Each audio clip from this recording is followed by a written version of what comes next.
One of the first things I thought of when I saw Doug Wigdor's statement yesterday, making it clear he's going to sue the Panthers for not keeping Steve Wilks. Well, Wigdor represents Brian Flores, who was the first guy in the pool before Steve Wilks and Ray Horton joined him. And Flores is under consideration with the Cardinals. Peter, that statement is a warning shot at Arizona. That if you don't hire Brian Flores, you're going to be the next one to face a claim that you didn't hire him because he has a lawsuit pending against the NFL because he started all of this. And yeah, hey, they interviewed him at least. The others didn't. At least they interviewed him. But it's one of those where the closer you get your hand to the flame, the more likely you're going to get burned. And unless they hire someone like Sean Payton, you know, if it's Frank Reich versus Brian Flores in Arizona, for example, it's a much tougher sell that you didn't hire Brian Flores because of the fact that he's the guy that pulled the pin on this grenade that potentially is going to blow up 345 Park Avenue. Look, I don't know what Arizona is going to do about the head coaching job. And obviously, you know, they spent a lot of time yesterday with Sean Payton. But the interesting thing to me is Sean Payton is of a mind right now that obviously he has to create a new coaching staff. And he has always been of a mind because, you know, really going back to, 2013, there's no love lost between him and Roger Goodell, that Sean Payton would have no problem hiring Brian Flores as his defensive coordinator. Now, I'm not saying that he would. He may have somebody in mind right now. He may, whoever, maybe Vic Fangio. Who knows? But my point is that Sean Payton is not going to be afraid of doing that because he's not buddy-buddy with people in the league office going back 10 years. I think the one other thing to think about when you think about Brian Flores and his future, you know, the one thing you heard from Pittsburgh this year, people in Pittsburgh loved Brian Flores. You know why? Came to work every day, did his job, didn't say anything, wasn't I'm suing these bleepity bleeps. It was nothing. That was not at all a part of his life, his ethos, and he did his job. And the people, not that the people on the Steelers thought he was going to be carrying signs about this or anything like that, but there was a lot of, what I was told during the year is that they were very, very impressed with his approach and how he did his job and how he improved that Pittsburgh defense during the course of the year. So there's little doubt in my mind that Brian Flores, wherever it is, Minnesota, Arizona, wherever, is a great candidate to be a defensive coordinator. Well, but he's also a candidate to be the head coach of the Cardinals. That's where the problem comes in for Michael Bidwell. He's already interviewed him to be the head coach. And unless you hire Sean Payton, which would, I think, objectively for most of us say, okay, you're the one that got Sean Payton. I get it. I understand why you didn't hire Brian Flores. You hired the Super Bowl winning coach that 4 teams were trying to get, or at least were interested in enough to interview. I understand why you'd hire him if you could get him over Brian Flores. But if you don't hire Payton, if it's Flores versus any of the other usual suspects, and you pick one of the other usual suspects, that's where it becomes harder for Michael Bidwell to defend himself against the inevitable claim. My point is this.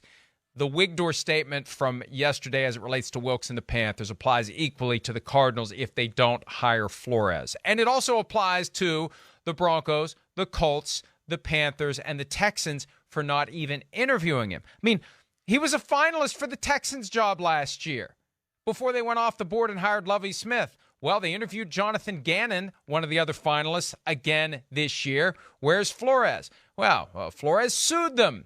And again, I know the average person who hasn't really thought this through would think, well, why would they want that guy around? You need to have the ability to separate someone's willingness to stand up and say you are doing something wrong from whether or not you would want to employ them in the future. And everything you're saying about Brian Flores proves that there is a way to compartmentalize. Taking a stand over what's right versus doing your job every day. And just the mere fact that we kind of accept that this is the way the NFL would operate, that it would hold a grudge against someone who dares to stand up to Big Shield, that's a problem in and of itself. The fact that we think that's plausible, that that's probably what they would do, shows you how badly in need of change the NFL currently is, Peter. Look, the bottom line in this, Mike, is that you can tell it's championship weekend. We've spent the first 40 minutes on the show talking about this. This is a headache for the NFL. It's a major, major headache for the NFL. It's got to be solved. And I think the only reason that it can be solved in this particular case is for one or more of these jobs right now to be filled by minority candidates. And I realize nobody wants to hear about quota, quota, quota. I get it. Well, if there had been ultimate fairness in the years leading up to this, then maybe we wouldn't be hearing about this all the time. And Peter, it's funny that you articulate that, because while we were doing this and while we were trying to explain this, and these are difficult subjects, and you're right, the NFL benefits from the bright, shiny object dynamic, where there's always something else that people would rather talk about. Yeah. There's always something else that people would rather hear about. And I'm sitting here saying, God, how many emails am I going to have from people saying, I can't believe 2 days before conference championship, I don't know who I'm trying to be there. I can't believe 2 days before conference championship Sunday, you're talking about all this other stuff. Well, it's important, number one. And number two, I guarantee you, Peter, there ain't no other show out there, including the one being played on the House Network this morning, that's spending the time we are drilling down on these issues so people understand that there's a problem in the NFL that needs to be fixed. And it's only getting worse as this litigation is pending, and the men who had the courage to stand up to the oligarchs are being shunned, are not being properly considered based on merit, but because they're viewed subtly but unmistakably as troublemakers. That's why we're spending the time talking about it. Also, we spent like an hour and a half yesterday talking about the games. We did a full-hour podcast. I'm sure Peter's talked about it on his podcast. This is important, and this is where it takes discipline and will on our part to be willing to focus on this, because it's not easy to talk about it. These are difficult issues. So anyway, that's where we are. I'll give you one last chance to add anything you may want to add, Peter, before we talk a little bit about what's going on with Sean Payton. Go. The only thing I would add is that I think the one thing that the league has done over the last 3 or 4 years is devote incredible resources to this issue. I was on a conference call a week or so ago with two diversity officers in the league. I don't know either one of them, but just listening to them talking about all the incredible resources they have and the databases with all these candidates and resumes and what people are saying about them and all that. And Mike, I listened to that for maybe 45 minutes, hung up the phone. I was walking Chuck, in fact, and I just listened to the thing, and I was just walking along here in Brooklyn, and I just said to myself, I think this is good to do, good to emphasize. I get it and all that, but it's up to 32 people to repair this. It's not up to the news media to be sort of convinced, hey, look at all the great stuff we're doing. It isn't that. It's up to 32 people and or 32 ownership groups. It's up to 32 ownership groups to fix this, period. Until they fix it, there can be all sorts of sabers rattled.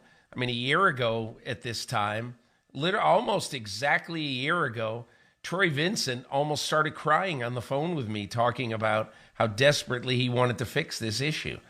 So, but the point is, and I felt the same way when I got off the phone with him. I said, hey, good luck. But I felt the same way. It's up to 32 people. 32. Talk to them. Stress it with them. And I know the league has.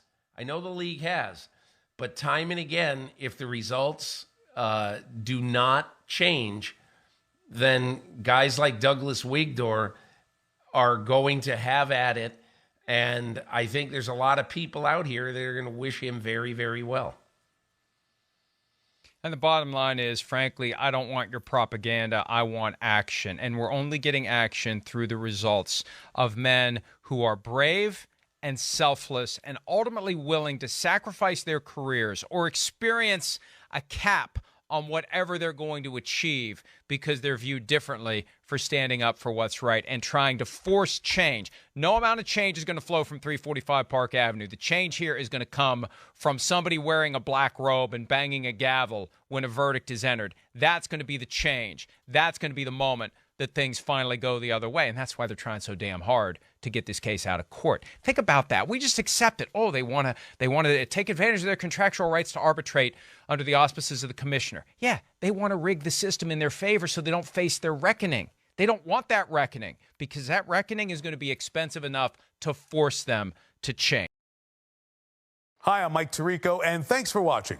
Make sure to hit subscribe for the latest news and highlights from NBC Sports.